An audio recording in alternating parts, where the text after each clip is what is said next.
ஜெய் சாய்ராம். ஜெய் குருதேவ தத்தா. குருர் பிரம்மா குருர் விஷ்ணு குருர் தேவோ மகேஸ்வரகா.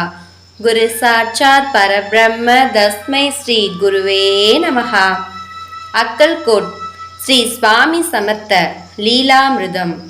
அத்தியாயம் 11. புரி ஜெகநாதர் ஆலயத்திற்கு வந்த யாத்ரீகர்கள். அழ்வனி புவாவின் காய்ச்சலை குணப்படுத்துதல்.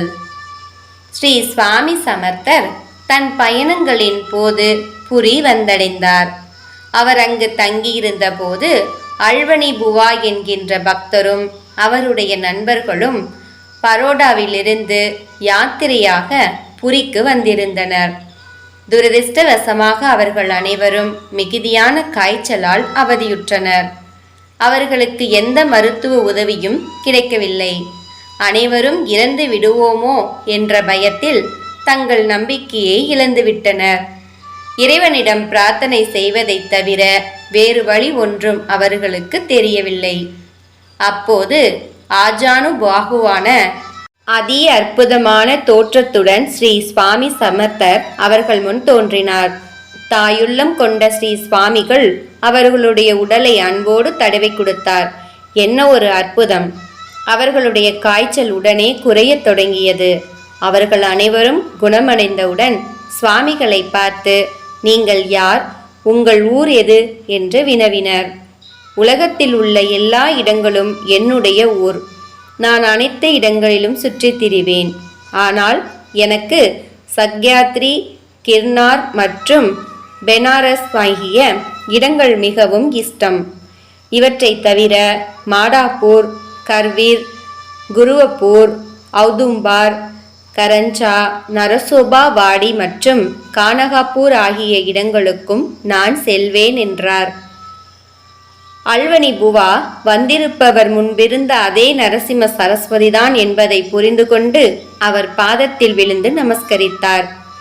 பின்னர் ஸ்ரீ சுவாமி சமர்த்தரே தன் கையால் அவர்களுக்கு உணவு பரிமாறினார். உடல்நிலை நன்கு தேறிய பின் அவர்கள் தங்கள் பயணத்தை தொடர்ந்தனர்.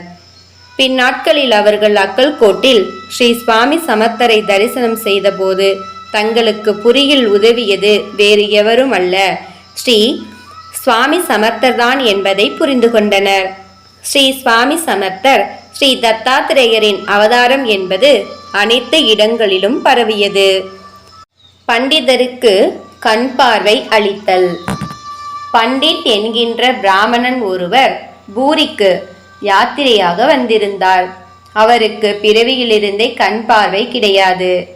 ஸ்ரீ அழ்வனி புவா மற்றும் அவர் நண்பர்களின் காய்ச்சலை ஸ்ரீ சுவாமி சமர்த்தர் குணப்படுத்தியதை தெரிந்து கொண்டு அவர் ஸ்ரீ சுவாமிகளின் பாதத்தில் விழுந்து வணங்கிவிட்டு, நான் உங்களுடைய மகிமைகளை கேள்விப்பட்டு வந்திருக்கிறேன். நீங்கள் பூரணமான தத்த அவதாரம். நீங்கள் நினைத்தால் இந்த முழு பிரம்மாண்டத்தையும் அழித்துவிட்டு புதிதாக உருவாக்கலாம். நான் உங்களை என் கண்களால் கண்டு ஆனந்தப்பட வேண்டும். இந்த அர்ப்பனுக்கு அருள் புரிய வேண்டும் சுவாமி. உங்களை பார்த்துவிட்டு உங்கள் பாதத்திலேயே என் உயிரை விட்டு விடுகிறேன் என்று கதறி ஸ்ரீ சுவாமிகளின் பாதத்தை தன் கண்ணீரால் அபிஷேகம் செய்தார். கருணையின் மறுவடிவான ஸ்ரீ சுவாமிகள் தான் கழுத்தில் அணிந்திருந்த மாலையை எடுத்து பண்டிதரின் கழுத்தில் அணிவித்தார். அது பிரசாதம் அல்லவா? பண்டிதர் அதை உடனே தன் கண்களில் ஒற்றிக்கொண்டார். என்ன ஒரு ஆச்சரியம்! அந்த புனிதமான பூமாலை பண்டிதரின் கண்களை தொட்டவுடன் அவருக்கு கண் பார்வை கிடைத்தது. அவர் கண்களை திறந்தவுடன் அவர் கண் முன்னால் ஸ்ரீ சுவாமி சமர்த்தர் தன் இடுப்பில் கைகளை வைத்துக்கொண்டு ஆஜானுபாகுவாக நின்று கொண்டிருந்தார். பண்டிதரின் ஆனந்தத்திற்கு எல்லையே இல்லை. அவர் ஸ்ரீ சுவாமிகளின் பாதத்தை இறுகமாக பிடித்துக்கொண்டு, சுவாமி, நான் ஒரு பிறவி குருடன். உங்கள் அருளால் பார்வை பெற்றேன். நான் என் வாழ்நாள் முழுவதும் உங்களுக்கு சேவை செய்ய அனுமதிக்க வேண்டும் என்று பிரார்த்தனை செய்து கொண்டார். ஸ்ரீ சுவாமிகள் ஆசீர்வாதத்தோடு விடை பெற்று கொண்டு தன் சொந்த ஊருக்கு சென்றார். வயதான எண்ணெய் வியாபாரியின் தொலைந்து போன மனைவி. ஒரு எண்ணெய் வியாபாரி ஸ்ரீ ஜெகநாதரை தரிசிக்க புரிக்கு யாத்திரையாக வந்திருந்தார். புரி சேத்திரம் எப்போதும் பக்தர்களின் கூட்டத்தால் நிரம்பி வழியும். அந்த கூட்டத்தில் எண்ணெய் வியாபாரியின் மனைவி தொலைந்து விட்டாள். 8 நாட்களாகியும் எங்கு தேடியும் அவள் கிடைக்கவில்லை. செய்வதறியாது தன் நம்பிக்கையை இழந்து நின்றவருக்கு ஸ்ரீ சுவாமி சமர்த்ததான் ஒரே அடைக்கலம். அவர் ஸ்ரீ சுவாமி மகாராஜின் பாதத்தை பிடித்து கொண்டு, சுவாமி, நான் என் மனைவியை 8 நாட்களுக்கு முன் தொலைத்து விட்டேன். அவளை எங்கு தேடியும் கிடைக்கவில்லை. அவள் இல்லாமல் எங்கள் குடும்பம் நிலை குலைந்துவிடும். தயவு செய்து அவளை கண்டுபிடித்து கொடுங்கள் என்று கதறினார். ஸ்ரீ சுவாமிகள் அவர் மீது இரக்கம் கொண்டு, ஏ முட்டாள் கிழவா, உனக்கு 80 வயதாகிவிட்டது. இன்னும் உனக்கு காம இச்சை அடங்கவில்லையா? சாவு உன்னை நெருங்கிக் கொண்டிருக்கிறது. உன் உடல் நடுங்கிக் கொண்டிருக்கிறது. உன் அங்கங்கள் தளர்ந்து விட்டன. எப்போது உன் மனதை கட்டுப்படுத்த போகிறாய்? அவள் இல்லாமல் என் குடும்ப வாழ்க்கையை போய்விட்டது என்று கூற உனக்கு வெட்கமாக இல்லை? நீ யார்? நீ எங்கிருந்து வந்தாய்? நீ எங்கே போகப் போகிறாய்? இதை பற்றி எல்லாம் சிந்தித்தாயா?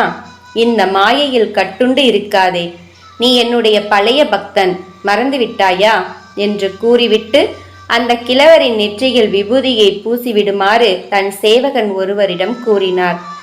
விபூதியை பூசிய மாத்திரத்தில் தன் பூர்வ ஜென்மம் அவருக்கு ஞாபகம் வந்தது. அவர் ஸ்ரீ சுவாமிகளின் பாதத்தை பற்றி கொண்டு, சுவாமி, என்னை இந்த குடும்ப பந்தத்திலிருந்து விடுவித்து உங்களுக்கே என் வாழ்நாள் முழுவதும் சேவை செய்ய அனுமதிக்க வேண்டும் என்று பிரார்த்தனை செய்து கொண்டிருக்கும் போதே அவருடைய மனைவி அங்கு வந்து சேர்ந்தாள். அவள் தன் கணவனை பார்த்து மகிழ்ச்சி அடைந்து ஸ்ரீ சுவாமிகளின் பாதத்தில் விழுந்து நமஸ்கரித்தாள். அவர்கள் இருவரும் ஸ்ரீ சுவாமி சமர்த்தரிடம் ஆசீர்வாதம் பெற்றுக்கொண்டு தங்கள் சொந்த ஊருக்கு சென்றனர். ஆஹா, எவ்வளவு கடுமையான தோணியில் இந்த கிழவரை கண்டித்தாலும் அவருக்கு அருள் புரிவதில் எந்த குறையும் வைக்கவில்லையே. ஜெய் ஜெய் ஸ்ரீ சுவாமி சமர்த். ஜெய் சாய்ராம். ஜெய் குருதேவ தத்தா. அனந்த கோடி பிரம்மாண்ட நாயக ராஜாதிராஜ யோகி ராஜ பரபிரம்ம ஸ்ரீ சுவாமி சமர்த்த மகராஜ் கி ஜெய்.